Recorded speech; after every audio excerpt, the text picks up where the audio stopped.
Hello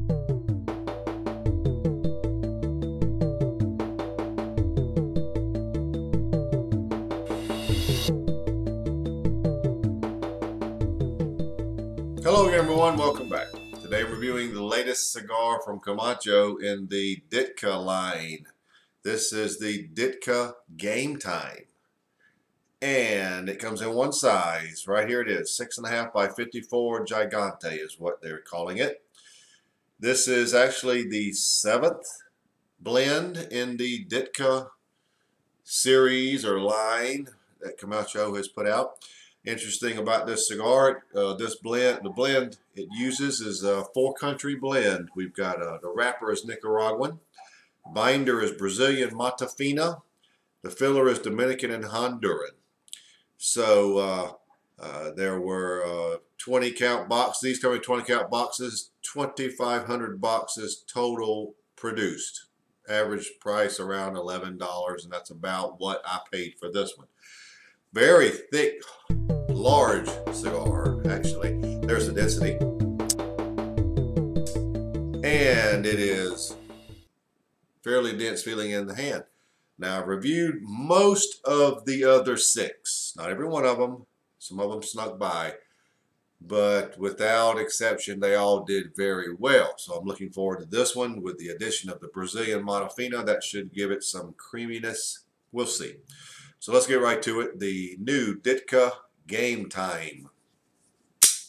All right, here we go.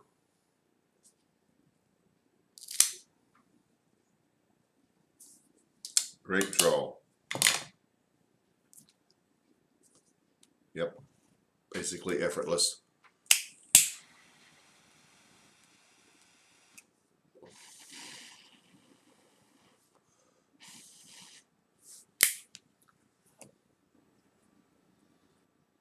Well, the first flavors are very sweet. I love them. I love these flavors. It is what I will call, and I'm very shocked by this, what I'm about to tell you, is a very sharp orange citrus. Very sharp, sweet. There's also just a touch of underlying boysenberry note there too.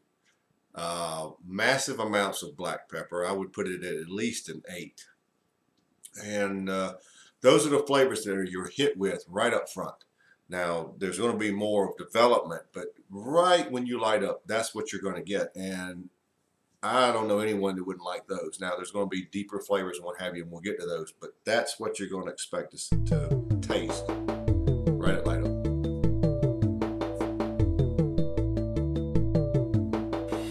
Well, I'm about 3/4 of an inch in, and the flavors are starting to develop.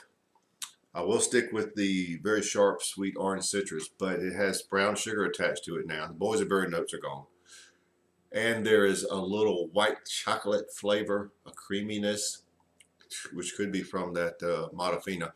But there is a little thick white chocolate type flavor attached to the nice citrus notes.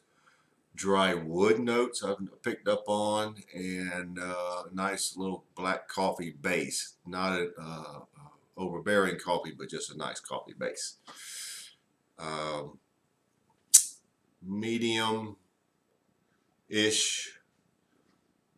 Probably going to move to medium to full pretty soon, but we'll go with medium for now.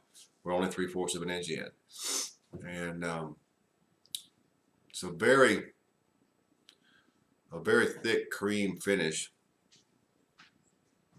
Very much like a white chocolate there also. And believe it or not, not that much lingering black pepper. Some, but not as much as the front end has. Front end has a great, fantastic amount of black pepper. So that's where we are, about 3/4 of an inch. Let's see what happens next.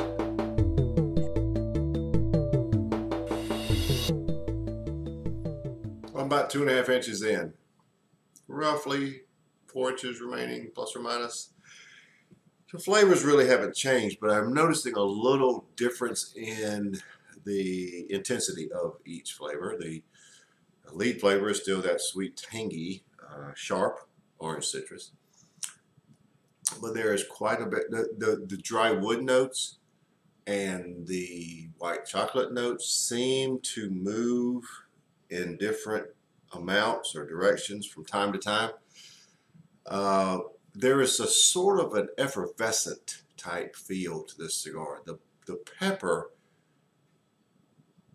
is tingly. It pops all on the front end, and you get sort of the feel of drinking a Coke or something, you know, with that little tingly effervescence. There's a little bit of that, and that's okay. Now the finish is more now of a toasted cream. Has a lot of aspects of the flavor. I'm describing flavors. Has some of the flavor of a vanilla wafer. Sort of that direction. The lingering pepper is up. I would give the cigar medium to full body. I do not see it going to full body. And that sort of sums it up for this segment. So that's where we are, with about 4 inches remaining.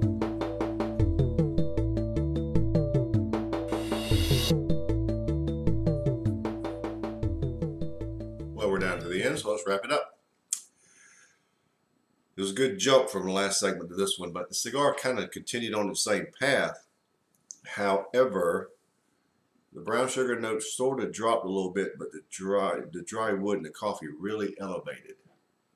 It elevated to the point where they really fought for dominance over the sweeter flavor, which was that sweet orange citrus. The white chocolate notes continued, but they also were slightly overshadowed by that coffee and dry wood. The coffee and dry wood really came out at the end. So cigar was ended at medium to full body, and the finish was about the same. But I can't tell you exactly when that transition happened, but it was with about a couple of inch or two left. I started to really notice it. So that wasn't exactly a positive, but the cigar started out very good through the middle, and then here at the end it dropped off for me. So for that reason, I'm rating it a 90. A little shocking because the other cigars they had in the series have been so tasty, but nevertheless a good cigar, just not as good as the previous editions. So there you have it, the Camacho Ditka Game Time.